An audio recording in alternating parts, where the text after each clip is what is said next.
قرآن مجید میں ہے ان اللہ لا یستحی من الحق، کہ اللہ تعالیٰ حق بات بیان کرنے سے حیا نہیں کرتے۔ حدیث میں بھی بعض ایسے مسائل کو اللہ کے رسول نے بیان کیا ہے صلی اللہ علیہ وسلم نے جو بظاہر حیا کے خلاف ہیں، مگر اس لیے بیان کیا کہ اگر آپ صلی اللہ علیہ وسلم بیان نہ کرتے تو لوگ ان بے شرمی کے کاموں میں مبتلا ہو جاتے۔ اسی وجہ سے میں بھی یہ ہمت کر رہا ہوں کہ ایک اور ایسا گناہ جس میں لوگ مبتلا ہیں اور وہ ہے حیا کے خلاف،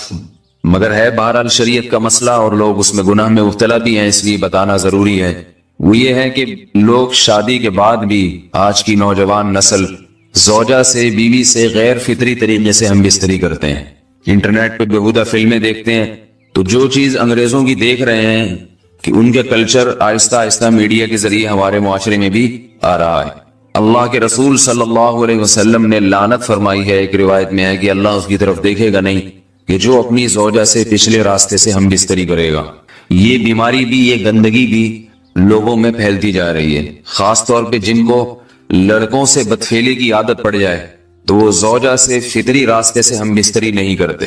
اللہ نے فرمایا کہ نساؤکم حرث لکم، یہ تمہاری زوجات ہیں، بیویاں ہیں، یہ نسل بڑھانے کے لیے ہیں، تو اسی راستے میں انسان اپنی خواہش کو پوری کر سکتا ہے جس راستے سے نسل بڑھتی ہے۔ اس کے علاوہ کسی اور راستے سے اپنی خواہش کو پورا کرنا یہ حرام ہے، گناہ کبیرہ ہے، گندگی ہے۔ ہمارے پاس کیسز آتے ہیں، ایک پاک دامن لڑکی کی شادی ہوتی ہے، لڑکا بھی بظاہر بڑا نیک، لیکن کیا ہے، لڑکا چونکہ ٹھرکی ہوتا ہے، شہوت کا درندہ ہوتا ہے، تو وہ یہ نہیں دیکھتا کہ میں اپنی بری خواہش مٹانے کے لیے میں اپنی زوجہ کو غیر فطری طریقے پر مجبور کیسے کر سکتا ہوں، تو مجبور کرتا ہے پھر اپنی بیوی۔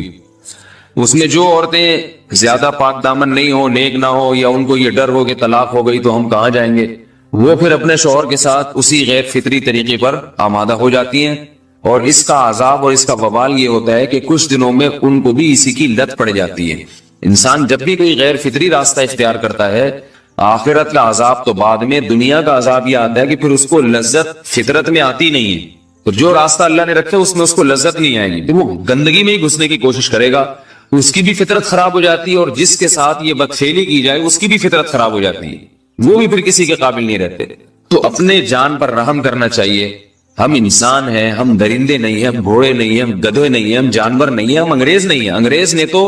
حیا اور شرم کی تمام حدود کو توڑ دیا ہے، وہ تو درندے بن چکے ہیں۔ ہم تو درندے نہیں ہیں، ہم تو حلال کھاتے ہیں، پاک صاف رہنے کی کوشش کرتے ہیں، تو ہم ان کی جو کلچر دیکھ کے ہم ویسے درندے بننے کی کوشش کیوں کریں؟ تو یہ بہت بڑا وبال ہے، بہت بڑی برائی ہے جو ہمارے معاشرے میں آہستہ آہستہ جڑ پکڑتی جا رہی ہے، اور اس سے بیماریاں بھی پھیلتی ہیں۔ غیر فطری طریقہ ہے، بیماریاں بھی پھیلتی۔ ایسے کیسز آتے ہیں کہ جناب وہ مرد مجبور کر رہا ہے بیوی کو، اور وہ بیوی جو ہے ساتھ نہیں دیتی۔